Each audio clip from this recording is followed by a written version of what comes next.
Government എല്ലാ സഹായവും ചെയ്തു തന്നിട്ടുണ്ട്. ഇനിയും എല്ലാ സഹായവും ചെയ്തു തരണം. ഇവരെ ജയിലിൽ അടക്കണം.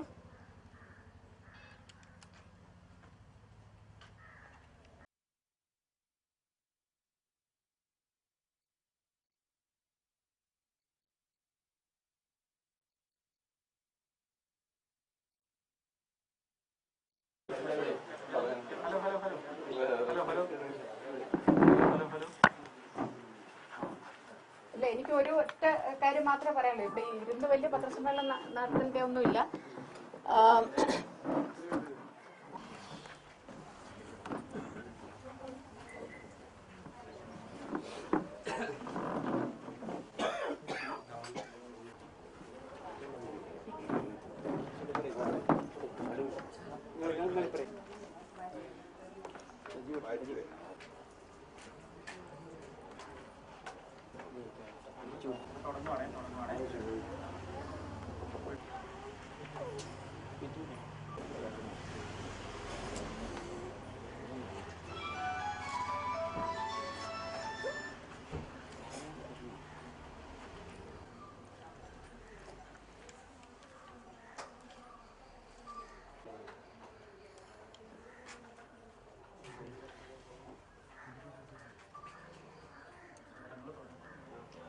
വിശ്വനാഥന്റെ വീട്ടിൽ പോലീസ് അന്വേഷിച്ചെന്നത് അന്ന് പോലീസ് ഉദ്യോഗസ്ഥരെ വിളിച്ചു പറഞ്ഞവരാരൊക്കെയാണെന്ന് അന്വേഷിക്കൂ.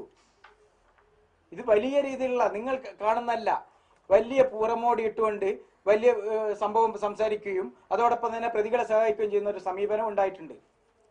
എനിക്ക് പറയാനുള്ളത്, മാധ്യമങ്ങൾ ഞങ്ങൾ പറയുന്നത് റിപ്പോർട്ട് ചെയ്യുന്ന രീതി ഒഴിവാക്കി ഒരു വലിയ അന്വേഷണങ്ങൾ നടത്തേണ്ടതായിട്ടുണ്ട്. ഒട്ടേറെ തെളിവുകൾ, ഞങ്ങളെ കുഞ്ഞിനെ കൊന്നു എന്നതിന് നിങ്ങൾക്ക് തെളിയിക്കാൻ കഴിയൂ. ഞങ്ങൾ തരും വരുന്ന ദിവസങ്ങളിൽ.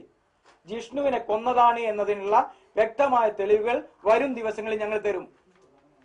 നിങ്ങൾ തയ്യാറാകും, നിങ്ങളൊരു അന്വേഷണ റിപ്പോർട്ടിങ്ങിന് തയ്യാറാകും, ഞങ്ങൾ തരും. ഇവിടെ എല്ലാവരും കണ്ണടക്കിയാണ്.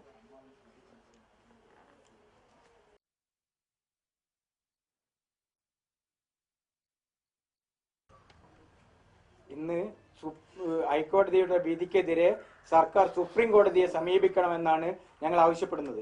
ഞങ്ങൾ 5 ആവശ്യങ്ങളാണ് സർക്കാരിന് മുമ്പാകെ വെക്കാൻ പോകുന്നത്. ഞങ്ങൾ ആവശ്യപ്പെടുന്നത്, ഒന്ന്, ഈ പ്രാഥമിക ഘട്ടത്തിലെ അന്വേഷണം അട്ടിമറിക്കപ്പെട്ട പോലീസുകാർക്കെതിരെ നടപടി ഉണ്ടാകണം. കൃഷ്ണദാസിന് വേണ്ടി ഒത്തുകളിച്ച പോസ്റ്റ്മോർട്ടം റിപ്പോർട്ട് അട്ടിമറിച്ചിട്ടുള്ള ഡോക്ടർമാർക്കെതിരെ നടപടി ഉണ്ടാകണം. അതുപോലെ തന്നെ ഈ മുഴുവൻ പ്രതികളെയും ജയിലിലടക്കാൻ ആവശ്യമായ നടപടി സർക്കാർ സ്വീകരിക്കണം. ഈ വിധിക്കെതിരെ, വളരെയേറെ ഞങ്ങളെ വേദനിപ്പിക്കുന്ന വിധിക്കെതിരെ സുപ്രീം കോടതിയെ സമീപിക്കാൻ ആവശ്യമായത് സർക്കാർ ചെയ്യണം.